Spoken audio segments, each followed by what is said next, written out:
I was the one who made the call that day. My sister Renata stood at our father's graveside, dabbing her eyes with a folded tissue, playing the grieving daughter perfectly.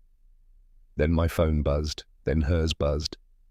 The funeral fund, $24,000 our father spent 30 years saving, was gone, every cent. And I had the bank alerts to prove she took it. My father, Gus, worked the same loading dock for 31 years. He wasn't a wealthy man, but he was deliberate. He opened a dedicated account when I was 12, specifically for his final arrangements. He told me about it every few years, quietly, the way he told me things that mattered.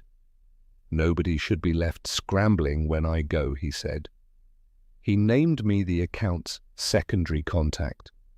He trusted me to see it handled right. Renata knew about the account too. She'd always known. Growing up, she was the one who charmed her way through every room, teachers, neighbors, boyfriends. Renata collected admirers like receipts. She built a reputation for warmth and reliability she didn't always earn. Our father believed in that version of her completely. So when he got sick last spring, she stepped forward. She offered to help manage his affairs. He handed her the account's primary access without a second thought. You might already see where this is going.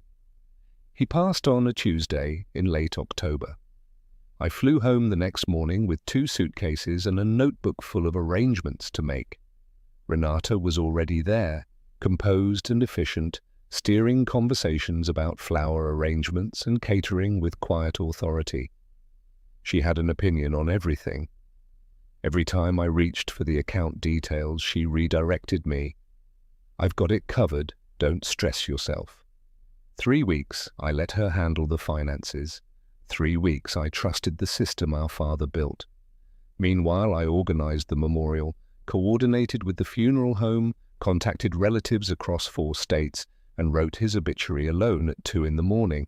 Renata showed up polished and present for every visible moment. Behind the scenes, she was somewhere else entirely. The morning of the service, my phone registered a bank notification, a low balance alert. The account had dropped below $500. I stared at the screen for a long time. Then I pulled the transaction history. 11 withdrawals, ATM pulls, 2 wire transfers, 1 direct payment to an address I didn't recognize, spread across 19 days, total $23,740. She'd left $260 in the account, possibly by accident. I said nothing at breakfast. I said nothing during the drive to the chapel. I stood at the podium and delivered our father's eulogy, every word of it, while Renata sat front row with her hands folded. She looked peaceful. She looked like someone with a clean conscience. Then the service ended. We were standing in the reception hall, maybe 40 people around us with coffee and sympathy, when I walked to her and held out my phone. The transaction history was already open. I didn't raise my voice. I didn't need to. She looked down at the screen. Her face went very still. Her own phone buzzed in her hand right at that moment. A secondary bank alert, triggered because I'd added my email to the account notifications the night before, and the system had just processed the confirmation. The timing was almost cinematic. People nearby noticed. She noticed them noticing. "We need to talk privately," she said. "We don't," I told her. "I've already talked to a lawyer." What followed wasn't a dramatic courtroom moment. Real accountability rarely is. Over the next 6 weeks, my attorney sent a formal demand letter with the transaction records attached.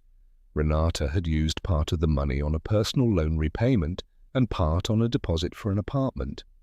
She'd built her future on a dead man's final wishes.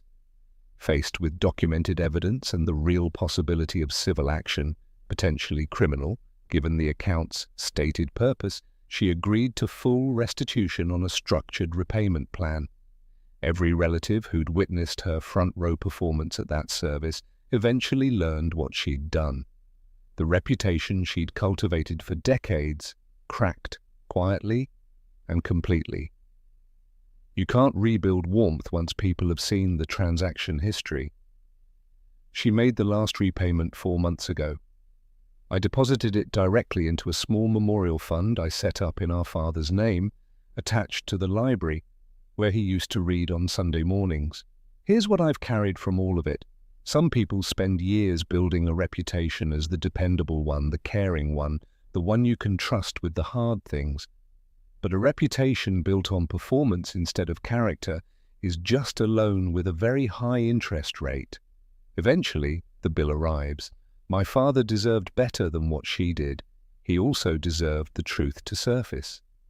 And it did. Have you ever trusted a family member with something important and watched them treat it as an opportunity? Tell me in the comments below. And if this story stayed with you, subscribe to Karma Served Cold. The next one is already waiting.